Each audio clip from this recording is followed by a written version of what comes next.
What's going on, pumpkin people? Today is December 7th, out in the giant pumpkin patch.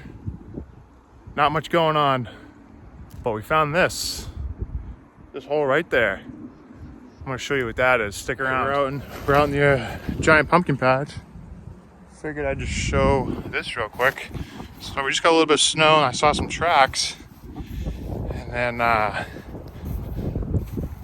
saw this little hole being dug. And I started looking. There's rabbit fur right here. So I don't know if something was living, a rabbit was living under the leaves that I put in here, and then a fox came along and took the rabbit. But figured I'd share that with you guys. It's always something out in the giant pumpkin patch. A little bit of nature's nitrogen here. Got put on the patch. So every time it snows, there's a little bit of nitrogen from the atmosphere on your patch, and then when it melts, releases a little bit of nitrogen into your soil. So let's see, what's today? Today is December 7th.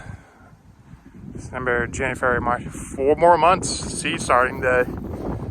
Just wanted to give you that little update here, just show you a little habitat we created with adding a bunch of leaves and compost. So I think a little rabbit made its home in there, and then Mr. Fox came around. So thanks for tuning in, and until next time, grow 'em big.